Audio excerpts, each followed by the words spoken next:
नमस्कार। आज हम एक बहुत ही आम लेकिन ज़रूरी विषय पर बात कर रहे हैं, ट्यूशन। हाँ बिल्कुल। आजकल हर किसी को इसकी जरूरत महसूस होती है।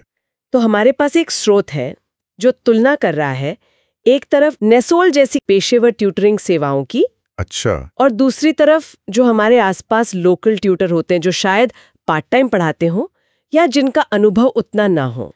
हाँ, ये तुलना दिलचस्प रहेगी क्योंकि दोनों के अपने फायदे नुकसान हो सकते हैं।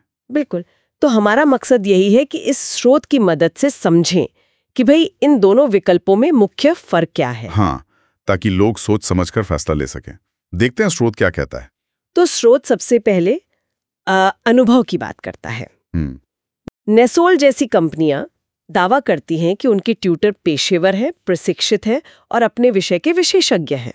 हाँ, उनका ये एक बड़ा सेलिंग पॉइंट होता है कि वो प्रॉपर ट्रेनिंग देते हैं, विषय का ज्ञान पक्का करते हैं। जबकि स्रोत कहता है कि जो लोकल ट्यूटर हैं वो अक्सर कॉलेज छात्र हो सकते हैं या कोई और जो बस साइड में थोड़ा पढ़ा लेता हूँ। जरूरी नहीं कि उन्हें पढ़ाने का औपचारिक अनुभव हो। सही। और इसी से जुड़ी है प्रतिबद्धता या कमिटमेंट वाली बात। हाँ, ये बहुत अहम है। नेसोल कहता है कि उनके लिए ये फुल टाइम पेशा है। वो 1 साल की गारंटी भी देते हैं। 1 साल की गारंटी? मतलब वो बीच में छोड़कर नहीं जाएंगे? हाँ, स्रोत तो यही बताता है। जबकि लोकल ट्यूटर के साथ स्रोत इशारा करता है कि ये शायद उनकी साइड जॉब हो। तो फिर ये रिस्क रहता है कि वो बीच में शायद अपनी परीक्षाएं आ गईं या कोई और काम मिल गया। हाँ, तो वो शायद छोड़ दें, क्लास रुक सकती है। ये निरंतरता वाली बात अहम है। बिल्कुल, पढ़ाई में रेगुलरिटी बहुत जरूरी है, वरना बच्चे का नुकसान होता है। अच्छा, और फिर स्रोत बात करता है प्रगति पर नजर रखने की, ट्रैकिंग। Progress tracking. हाँ, कैसे पता चलेगा बच्चा सीख रहा है या नहीं? तो नेसोल अपनी ऐप के जरिए नियमित रिपोर्ट देने का दावा करता है, अटेंडेंस, परफॉर्मेंस, सब कुछ। ये तो काफी ऑर्गेनाइज तरीका लगता है।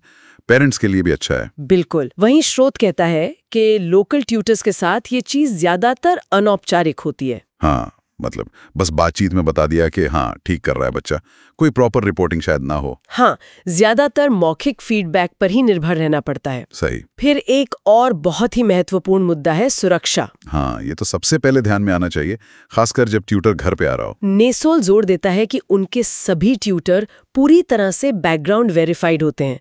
मतलब उनकी पहचान, पिछला रिकॉर्ड सब जांचा हुआ होता है। ये बहुत जरूरी है, मन की शांति रहती है इससे। जबकि लोकल ट्यूटर्स के मामले में स्रोत के मुताबिक इस तरह के औपचारिक सत्यापन की संभावना कम है। हाँ, मतलब हम शायद किसी जानने वाले के कहने पर रख लेते हैं, पर वेरिफिकेशन शायद ही कोई करवाता हो। सही कहा।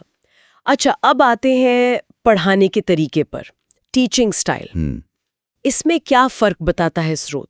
नेसोल दावा करता है संरचित, मतलब एक स्ट्रक्चर्ड तरीका, छात्र के हिसाब से ढाला हुआ और इंटरैक्टिव। ओके, यानी बच्चे को एंगेज करके पढ़ाना, रटाना नहीं। हाँ। वहीं स्रोत का मानना है कि लोकल ट्यूटर शायद ज्यादा पारंपरिक या किताबी तरीकों पर निर्भर हो, या शायद वो खुद अभी सीख रहे हों कि सबसे अच्छा तरीका क्या है। हालांकि आपने सही कहा था, लोकल ट्यूटर एक बहुत बड़ी कैटेगरी है। इसमें भी अच्छे अनुभवी लोग हो सकते हैं। हाँ बिल्कुल, ये कोई पत्थर की लकीर नहीं है, पर स्रोत एक सामान्य पैटर्न बता रहा है। बिल्कुल। स्रोत घर पर व्यावसायिकता, मतलब प्रोफेशनलिज्म की भी बात करता है। अच्छा, जैसे कि नेसोल अपने ट्यूटर्स को सम्मानजनक व्यवहार, समय की पाबंदी, इन सब चीजों के लिए प्रशिक्षित करता है। मतलब घर आकर कैसे बर्ताव करना है उसकी भी ट्रेनिंग। समर्थन और जवाबदेही, सपोर्ट और अकाउंटेबिलिटी। मतलब अगर कोई दिक्कत आए तो। हाँ, स्रोत के अनुसार NESOL के पीछे एक पूरा संगठन है, फीडबैक सिस्टम है। कोई समस्या हो तो आप कंपनी से बात कर सकते हैं। ठीक है, एक प्रॉपर चैनल है। जबकि लोकल ट्यूटर के साथ आमतौर पर ऐसी कोई औपचारिक व्यवस्था नहीं होती। अगर कोई प्रॉब्लम है तो शायद आपको खुद ही सुलझानी पड़े या फिर ट्यूटर बदलना पड़े, कोई बैकअप नहीं। सही। और आखिर में सबसे बड़ा सवाल, पैसा, शुल्क और मूल्य। हाँ, ये तो बहुत बड़ा फैक्टर होता है सबके लिए। NESOL अपनी फीस को गुणवत्ता, विश्वसनीयता, सुरक्षा के बदले लिया जाने वाला शुल्क बताता है। मतलब वो कह रहे हैं कि हम ज्यादा चार्ज कर रहे हैं लेकिन उसके बदले में ये सब चीजें दे रहे हैं। हाँ, दूसरी तरफ लोकल ट्यूटर निश्चित रूप से लागत में कम हो सकते हैं। हाँ, ये तो है, फीस काफी कम हो सकती है। लेकिन स्रोत कहता है कि वहां फिर विश्वसनीयता और व्यावसायिकता से समझौता होने का थोड़ा जोखिम रहता है। तो ये एक तरह का ट्रेड ऑफ है।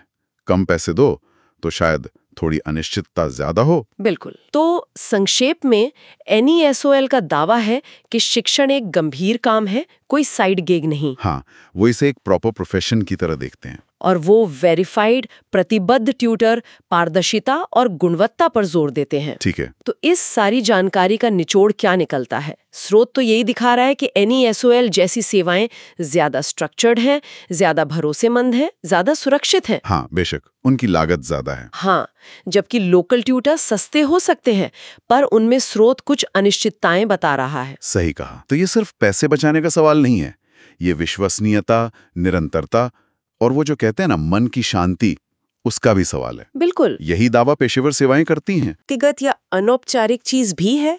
जैसे शायद बच्चे का ट्यूटर के साथ एक खास तालमेल बैठ जाना, या वो घर के पास ही रहते हैं, बहुत आसानी से आ जा सकते हैं। हाँ, बिल्कुल, वो पर्सनल कनेक्ट वाली बात। क्या ये चीजें किसी को इन सब जोखमों के बावजूद लोकल ट्यूटर की तरफ खींच सकती हैं? हाँ, ये सोचने वाली बात है, क्योंकि आखिर में तो बच्चे की पढ़ाई और कंफर्ट लेवल सबसे जरूरी है। बिल्कुल, इस पर जरूर विचार किया जा सकता है।